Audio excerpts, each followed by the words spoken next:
Hi all, I have an epic encounter here. This is one of Leela's most dramatic and certainly longest tournament games she's ever played.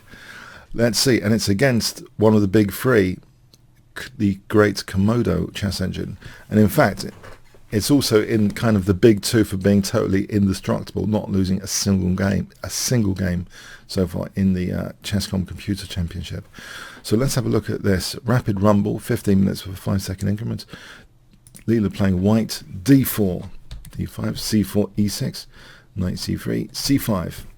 Unfortunately, Leela has a very peculiar preference here, extremely peculiar, which gives black, it seems, an easy time of things.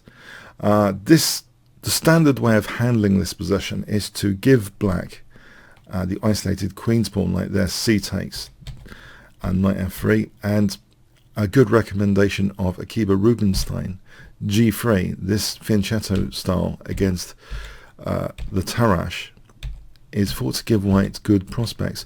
You have the isolated queen's pawn, and there's a standard plan, for those not aware, of taking on actually c6 to use the c5 square. This is a pretty standard, well-known plan and territory. So there's a good template even, you know, if you're, as humans, we can study the game and look at good template games and pick the best of the best ways of approaching things. But Leela, learning things from scratch, seems to think d takes c5 is the way to go. This is pretty unusual, exotic stuff. After d4, apparently there have been some over-the-board games of knight e4. But in fact, even Stockfish 9 likes either knight b5 or knight a4 here. It is extremely peculiar, this start position.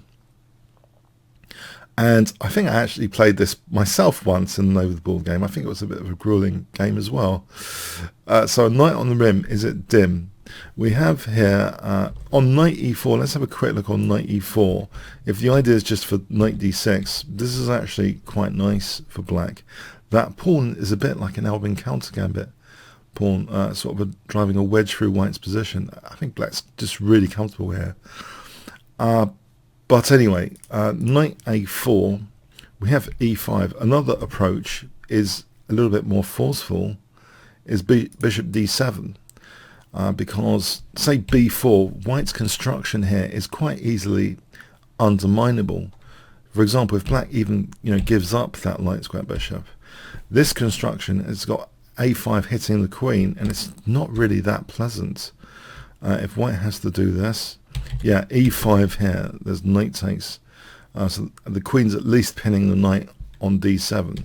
But if we follow this through, this looks like black's already just equalized for nothing. White's got absolutely nothing from this opening.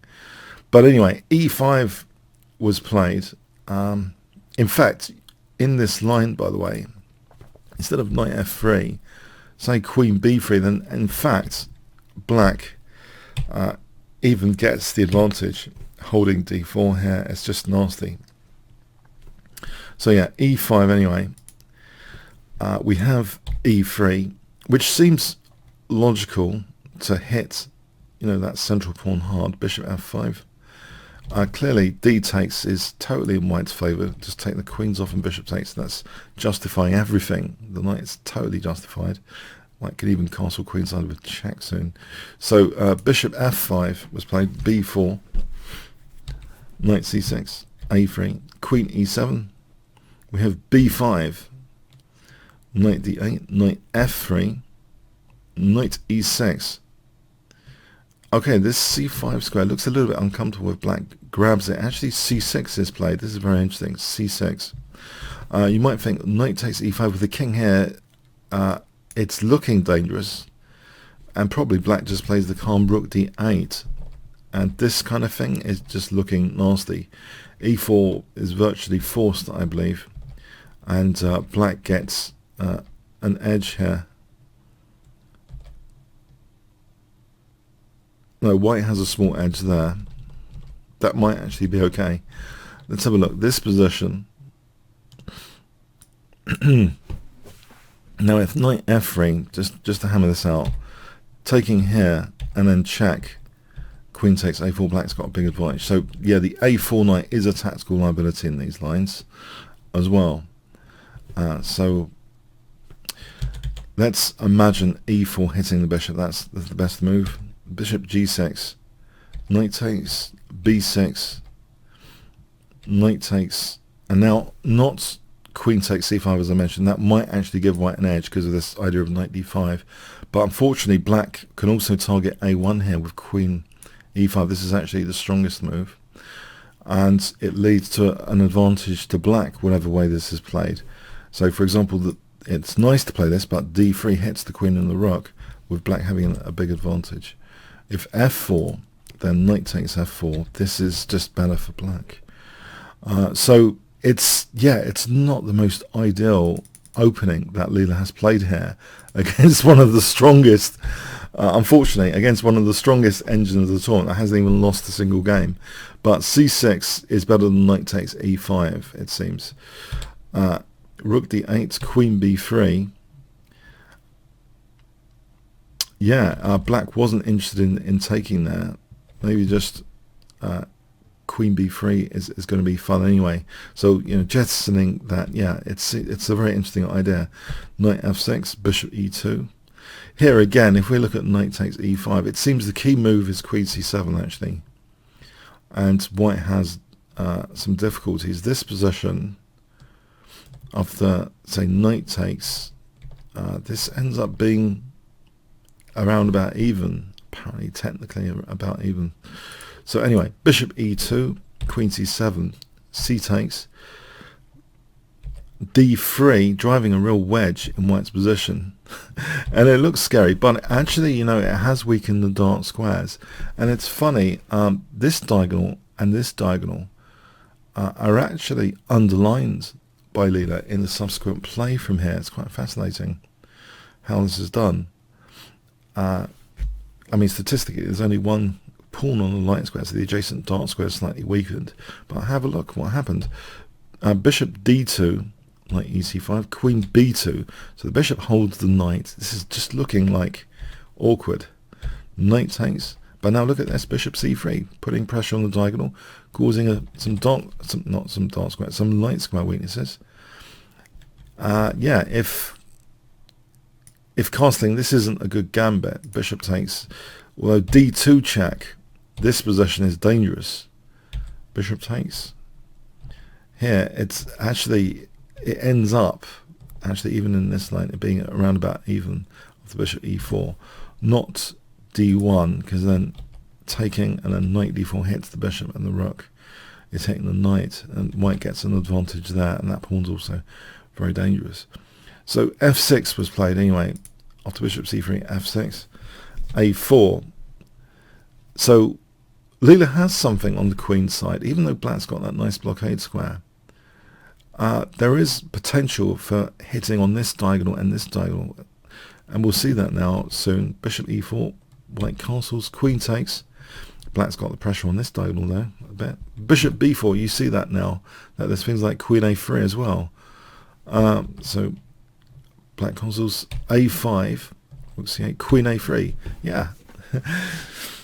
So it is some nice counter pressure.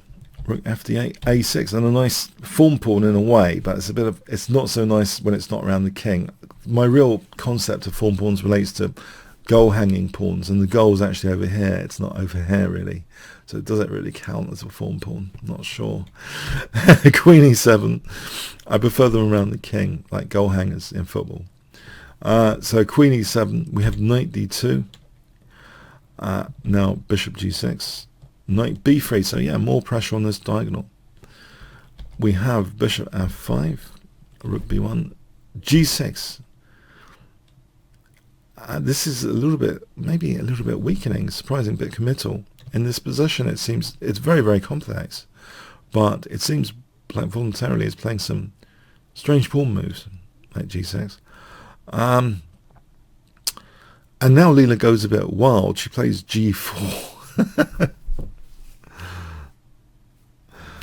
Maybe, I mean, there is a nice marking of c6 here, so knight a5 is also of interest, but is not as exotic. But this kind of scenario, white's actually got back in the game. The committalness of this pawn is in question, really.